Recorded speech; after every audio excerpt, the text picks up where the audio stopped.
You know how the universe will repeat the same lessons to you over and over and over and over again, and you will see like the same things happen with the same people but in different bodies, different fonts, different skin, whatever. And you'll keep repeating this until you finally learn the lesson. Whenever I was in college, I was in one of these weird cycles where I was repeating the same things that I had repeated before, and usually it looks like there is some guy that is not straight, but typically will also not just be like fully gay, and they are new to liking guys, and they will like me or have feelings for me or act like they like me or have feelings for me because it's safe, because I make them feel safe.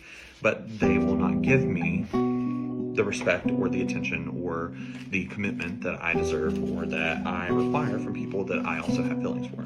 And usually in this situation too, weirdly, there's usually always a third party. And this third party will be someone who also has feelings for the guy. The thing is, they're both emotionally unavailable or unavailable for some reason. And so whenever I was in college, I was going through one of these situations. It was my senior year, and I remember I was just like not doing well because the third party usually, instead of just admitting that they have feelings for the same person, the mutual person, because we're all adults here, nobody has claim to anybody. If there was somebody that I had feelings for, but a friend of mine had feelings for them, and that person had feelings for my friend, I would not be like, you can't date them, because we're adults, you know what I'm saying? And so I would be like, okay, cool, like, you guys do what's gonna make you happy. I'm not gonna stand in the way of somebody's like person. Like, give me a heads up, let me take some space, respect my space, I'm gonna take a step back. Whenever I was in college though, I was going through this, and usually because of the fact that the third party is usually very emotionally unavailable, they also act out very toxically. And so this person had just a lot of control issues in this situation, and they started dating another one of my friends, and like it just became this whole big old like team up on Sam party. And to me at this point in time, I was convinced that I was the problem. I was convinced that it was me, and like I was a little bit. I was toxic too. I was growing out of stuff. You know, like I had allowed this, specifically the third party who was manipulating the whole situation, I had allowed her to just get in my head and convince me that I was the problem, that it was me. Well, I go to my oldest sister, and she immediately clocks that it was not on me. She could just pick up on it, and she was like, it's not all on you. But she didn't sit there and try to talk me into like why I should be defending myself or anything like that. She just told me this very like simple thing that I have carried with me, and actually a therapist ended up talking to me about it 2 years later. Basically, she said, you know, as you get older and as you continue to, you know, go through life and you have these situations come up and you have things that bother you and things that get to you and things that just like make you feel devastated the way you feel right now, you have to start looking at and reflecting on why. And she said, you have to keep asking yourself and keep reflecting inward and thinking, why? Like, why this? Why that? Why this? Why that? And it's not an answer that you'll be finding outside of you. It'll be an answer that you find within you. Like, why do I find myself in these situations? Why do they bother me the way they do? Why am I trying to, you know, like fix a situation with people like this? Like what, you know, why? And she said, eventually you'll continue asking yourself, why? Until you get to what she called your big why. And it's the why that is at the center and at the core of all the whys that you ask yourself throughout life. Like, why does this keep happening to me? Why do I keep ending up around these people? Why did this person hurt me the way they did? Why this? Why that? And eventually when you get to your center and you're like, why, you start to realize like none of this is about them. It's about me and what I've been through in the past. That was back in 2019.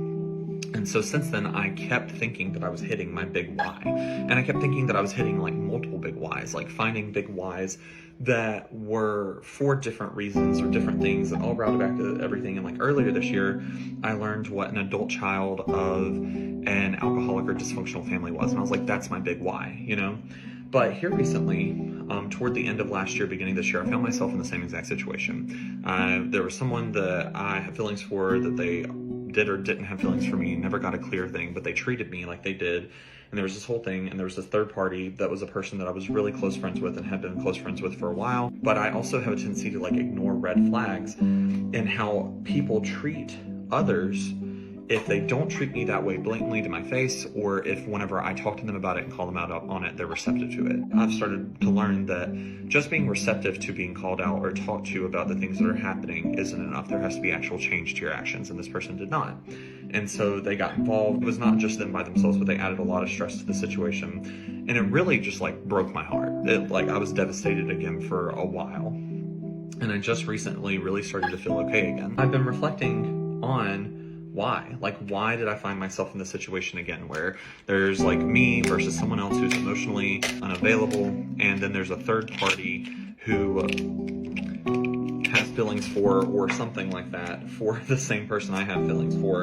And so they just manipulate the situation and blow it up, which again, not all on them. It was a very much like, it was a three-way thing. Everybody did shit. But I've been reflecting on a lot here recently, and I kept thinking like, why? Why did this have to repeat itself? I haven't been in a situation like this in a long time. Things would have been just fine if it would have just been me and the person I was interested in, because we were communicating and we were getting to the bottom of things, but it just, 3 cooks in the kitchen is too many. But I was just reflecting, and my mind went back to this memory of whenever I was 2 years old. It was the first time I had ever gotten a bee sting. My dad was a beekeeper. I remember I was running through the front yard, and I grew up in Alabama, so we just run around barefoot during the summertime and springtime. Wasn't paying attention, I stomped down and I stepped on a bee. And I remember the pain, I remember how it swelled up, and I was so upset, and I could not understand why this bee stung me. And my mom and dad tried to explain the best way they could. They were like, this is just nature, like you stepped on it, and like it, I thought you were trying to hurt it, and like you did accidentally hurt it because you're a lot bigger than it. But this whole, like, everything just weighed on me so hard, like it does a little kid. And I was like, I stepped on it and I hurt it, and I was like, well, is it gonna be okay? And my dad immediately swapped up, because he wasn't always the best at like consoling people, especially children. But my dad swapped up the tone, and he flipped to, well, you know what, like, that bee got what it deserves. It's not going to be able to sting anyone else anymore, blah, blah, blah. And I was like, why did I kill it? And he then realized, like, oh no, I just told my son that he killed a bee. And so then he swapped up again and was like, well, when bees sting someone, they lose their stinger. And then I was like, why would it do that then? Like, why did it hurt me if it was going to die? Because he explained, like, losing the stinger makes the bee die. And I was like, why would it do that? Like, why would it hurt me when I didn't mean to hurt it? Call me crazy, but I think that was one of my big whys, if not the biggest why. Because that marked me for the rest of my life to constantly go, is this person meaning to hurt me? And then I would stay around for so much longer because I just knew that they weren't meaning to do it. And all that to say, it doesn't matter if a bee is trying to hurt you or trying to protect itself. There's still some sense of danger, and you need to leave.